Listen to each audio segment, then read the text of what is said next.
If you are someone जो कि confuse है कि कौन सा करियर चूज किया जाए, whether it is data analytics और डेटा साइंस, कौन सा रोल आप लोगों के लिए ज़्यादा बेटर होगा, क्या डिफरेंसेस होते हैं इस रोल के अंदर, अगर आप इस चीज़ के अंदर कंपेयर कर रहे हैं तो this video is something that can help you a lot. So hello everyone and a very warm welcome to WS Cube Tech. My name is Ayushi Jain and guys, आज की इस वीडियो में हम कंपेयर करने वाले हैं about the differences between the role of a data scientist and a data analyst. क्या क्या डिफरेंसेस होते हैं रोल्स के अंदर, क्या क्या स्किल्स रिक्वायर होती है दोनों फील्ड के अंदर, क्या सैलरीज होती है, क्या क्या काम करना पड़ सकता है, क्या-क्या उनसे एक्सपेक्टेशंस होती है कंपनी की, ये सारी चीज़ें हम लोग आज डिस्कस करने वाले हैं इस वीडियो के अंदर। So let's get started without wasting more time.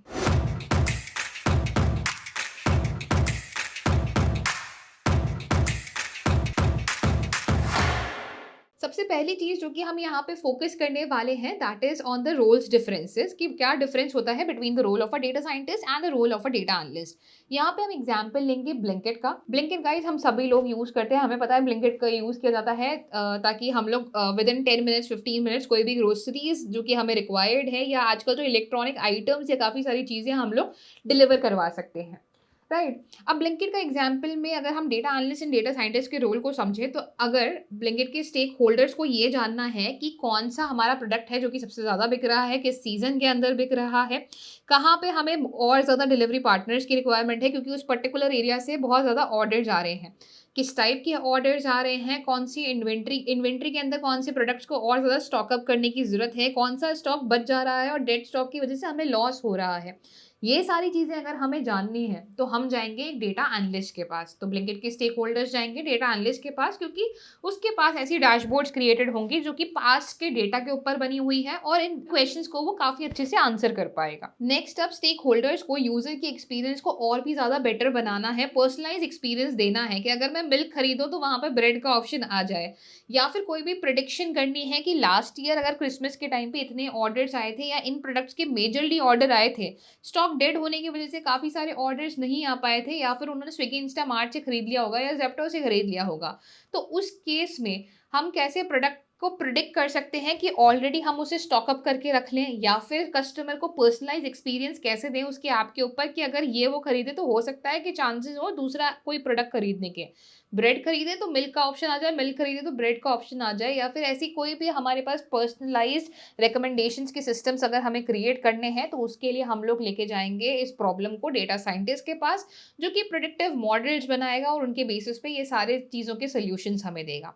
तो दोनों पे यहाँ पे चीज़ें क्लियर है कि अगर पास्ट के डेटा पे काम करना है, तो हम जाएँगे डेटा एनालिस्ट के पास। फ्यूचर के लिए अगर हमें कुछ प्रेडिक्ट करना है, तो उस केस में डेटा साइंटिस्ट। प्राइमरी रिस्पॉन्सिबिलिटीज़ समझते हैं। एक डेटा एनालिस्ट की प्राइमरी रिस्पॉन्सिबिलिटीज़ होती है gathering of data from different data sources, उसको डेटा को क्लीन करना, डेटा को मॉडल करना, डेटा को एनालाइज़ करना, डैशबोर्ड्स क्रिएट करना, उनको मेंटेन करना, ये सारा काम एक डेटा एनालिस्ट का होता है। नेक्स्ट बात करते हैं डेटा साइंटिस्ट के रोल के बारे में। डेटा साइंटिस्ट का रोल होता है कोई भी प्रेडिक्टिव मॉडल क्रिएट करना, जो भी एग्जिस्टिंग डेटा है उस पे प्रेडिक्टिव मॉडलिंग क्रिएट करना, चीज़ों को फोरकास्ट करना, ट्रेंड्स निकालना और आगे के बारे में प्रेडिक्शन देना, प्रिस्क्रिप्शंस देना। नेक्स्ट पॉइंट अगर हम यहाँ पे स्किल्स के बारे में बात करें, जो कि एक अनदर इंपॉर्टेंट फैक्टर होती है, तो एक डेटा एनालिस्ट के लिए जो स्किल्स रिक्वायर्ड होती है वो स्टार्ट होती है from Excel to SQL to Power BI, Tableau जैसे बिजनेस इंटेलिजेंस टूल, और अगर आपको बेसिक स्टैटिस्टिकल एनालिसिस करनी है तो उसके लिए आपको बेसिक्स ऑफ पाइथन आने ज़रूरी है। इतना सफिशिएंट होता है for a role of a data analyst. और अगर हम डेटा साइंटिस्ट की यहाँ पे बात करते हैं, तो डेटा साइंटिस्ट के रोल के अंदर आपको आर या पाइथन प्रोग्रामिंग जैसे टूल्स आने ज़रूरी हैं।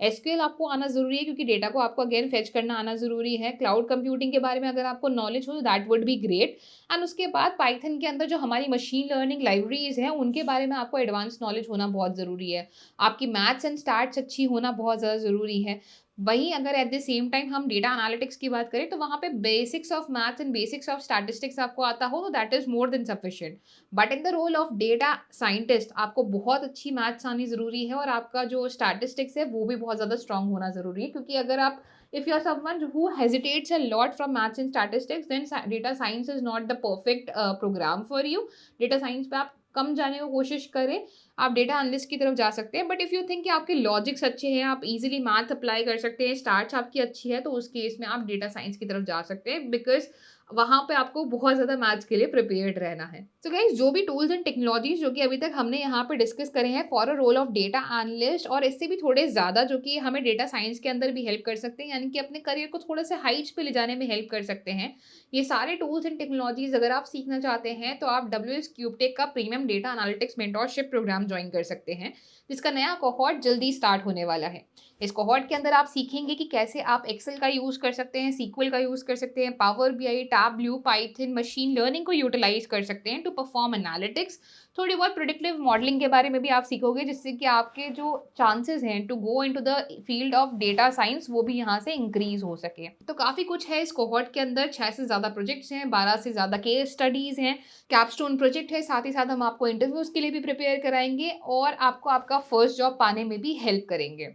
इतनी सारी चीज़ें अगर आप एक कोर्स के अंदर चाहते हैं, तो इसका लिंक डिस्क्रिप्शन के अंदर गिवन है, आप इसे चेकआउट कर सकते हैं और हमारे प्रोग्राम एडवाइज़र से भी बात कर सकते हैं। Now let's move forward and बात करते हैं the comparison between the educational background for a data analyst and a data scientist. अगर डेटा एनालिस्ट की बात करें, तो आपके पास कोई भी अगर बैचलर्स डिग्री है, तो भी आपका काम चल सकता है, और अगर आपके पास कंप्यूटर साइंस या आईटी डोमेन में या स्टैटिस्टिक्स डोमेन में डिग्री हो, तो वो थोड़ा-सा बेनिफिशियल आपके लिए हो जाता है। वहीं मैं अगर बात करूँ डेटा साइंटिस्ट की, तो वहाँ पे मास्टर्स डिग्री होना इन डेटा साइंस या फिर कंप्यूटर साइंस, वो आपको काफ़ी हेल्पफुल रहता है। स्टैटिस्टिक्स में आपने मास्टर्स डिग्री कर रखी हो, तो वो भी आपके लिए काफ़ी हेल्पफुल हो जाता है। तो बेसिकली यूजुअली जहाँ पे मास्टर्स डिग्री अगर आपने कर रखी हो, तो वो आपको डेटा साइंस में काफ़ी ज़्यादा पुश दे सकता है। अगर मैं यहाँ पे बात करूँ कि डिलिवरेबल्स क्या होते हैं डेटा साइंटिस्ट और डेटा एनालिस्ट के, उनके रोल्स के अंदर, तो डिलिवरेबल्स डिस्कस करते हैं। एक डेटा एनालिस्ट से डिलीवरी में ये एक्सपेक्ट किया जा सकता है कि वो एक अच्छी-सी रिपोर्ट्स क्रिएट करे, चाहे वो उनके मंथली रेवेन्यू को ट्रैक कर रही हो, ईयरली रेवेन्यू ट्रैक कर रही हो, वीकली रेवेन्यू ट्रैक कर रही हो, वीकली ग्रोथ को मॉनिटर कर रही हो, केपीआईज़ निकालना उसको आना चाहिए, मेजर्स निकालना आना चाहिए, डैशबोर्ड्स बनानी उसको आनी चाहिए, डैशबोर्ड्स को मॉनिटरिंग उसको आनी चाहिए।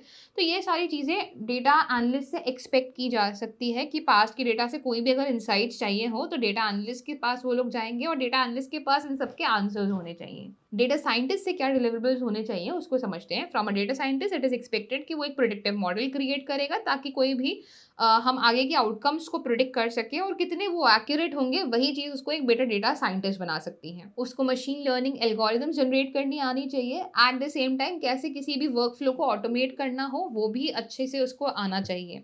डेटा साइंटिस्ट के लिए हम again predictive modelling, machine learning models, इन्हीं के बारे में बात करते जा रहे हैं। अब बात आती है सबसे इंपॉर्टेंट पार्ट की, जो कि होता है हमारा सैलरी रेंज। देखो, सैलरी रेंज वैसे तो काफ़ी सारी चीज़ों पे डिपेंड करता है कि कौन से बैकग्राउंड से आप हो, दूसरी चीज़ कितनी स्किल्स आपने सीखी है, तीसरा किस कंपनी में अप्लाई कर रहे हो, किस रोल के लिए अप्लाई कर रहे हो, उनकी रिक्वायरमेंट कैसी है, कितनी बड़ी उनकी टीम है, बहुत सारी चीज़ों पे ये चीज़ें डिपेंड करती हैं। बट अगर मैं बात करूँ एक एवरेज रेंज की, तो इंडिया के अंदर एक as a beginner, as a fresher, अगर आप डेटा एनालिस्ट की बात करें, तो आपकी एक्सपेक्टेड सैलरी हो सकती है बिटवीन 4 टू 8 लाख्स। वहीं एट द सेम टाइम अगर आप एज़ अ डेटा साइंटिस्ट कहीं पे अप्लाई कर रहे हो, जहाँ पे आपकी स्किल्स बहुत अच्छी हैं, तो उस केस में you can expect between 10 to 20 lakhs guys. तो आप देख रहे हैं कितना मेजर डिफरेंसेस हैं। मेजर डिफरेंसेस हो भी क्यों ना, one is talking about past का डेटा जो कि ऑलरेडी आ चुका है। Here we are talking about another skill जो कि फ्यूचर को प्रेडिक्ट कर रही है। तो बहुत ज़्यादा मेजर डिफरेंसेस यहाँ पे रोल्स के अंदर भी आते हैं, eight the same time salaries के अंदर भी आते हैं। सैलरीज एक डेटा एनालिस्ट की होती है between 4 to 8 lakhs, but it can be a good career to start with, क्योंकि उसके बाद हमें काफ़ी सारे अगेन डिफरेंट अपॉर्चुनिटीज मिल सकती है, जहाँ पे हम ट्रांजिशन कर सकते हैं। Same goes to data scientist as well, कि दोनों ही रोल्स के अंदर सैचुरेशन नहीं है, आप आगे और भी ज़्यादा करियर अपॉर्चुनिटीज को एक्सप्लोर कर सकते हो, और आपकी सैलरीज और भी ज़्यादा हाई हो सकती है। इसीलिए अब नेक्स्ट पॉइंट मैं यहाँ पे करियर ग्रोथ के बारे में ही बात करने वाली हूँ, कि करियर ग्रोथ की अगर हम बात करें, तो after becoming a data analyst you can move towards different roles like business analyst, product analyst भी आप बन सकते हो, प्रोडक्ट मैनेजर भी आप बन सकते हो, जो कि अगेन काफ़ी हायर पैकेजेस होते हैं, डिपेंडिंग अपॉन क्या-क्या स्किल्स आपने through out your journey gain करी है, जिसमें आपकी कम्युनिकेशन स्ट्रांग होनी ज़रूरी है, आपका आपका प्रोडक्ट सेंस होना अच्छा ज़रूरी है, आपका बिज़नेस सेंस अच्छा होना ज़रूरी है, बहुत सारे पॉइंट्स यहाँ पे आ जाते हैं। वहीं अगर हम डेटा साइंस के रोल की बात करें, तो he can become a senior data scientist, machine learning engineer बन सकता है, या फिर एआई स्पेशलिस्ट रोल्स की तरफ भी वो जा सकता है। तो ओवरऑल अगर हम इन सारी चीज़ों को समराइज़ करें, तो सबसे पहले अगर हम डेटा एनालिस्ट के वर्क अप्रोच की बात करें, तो वो होती है काइंड ऑफ रिएक्टिव, यानी कि उसकी जो अप्रोच होती है, वो पास्ट के डेटा के ऊपर होती है। देन अगर हम यहाँ पे डेटा साइंटिस्ट के वर्क अप्रोच की बात करें तो that is more like proactive, जहाँ पे वो फ्यूचर की चीज़ों को प्रिडिक्ट करके एनालाइज़ कर रहा है। सो आई होप यहाँ पे क्लियर है कि what are the differences between the role of a data analyst and a data scientist, क्या-क्या डिफरेंट आपको टूल्स आने चाहिए, कैसी-कैसी डिग्रीज़ आपकी बैकग्राउंड होने चाहिए, क्या आपके लिए बेटर ऑप्शन हो सकता है डिपेंडिंग अपॉन कितना आपको करंटली आता है या कहाँ पे आप स्टैंड करते हो, उसमें आपको समझने में हेल्प मिल गई होगी होपफुली इस वीडियो से। तो आई होप ये वीडियो आपको पसंद आई हो। अगर ये वीडियो पसंद आई है तो ज़रूर लाइक, शेयर एंड सब्सक्राइब करें, and for more such videos subscribe to our channel WS Cube Tech।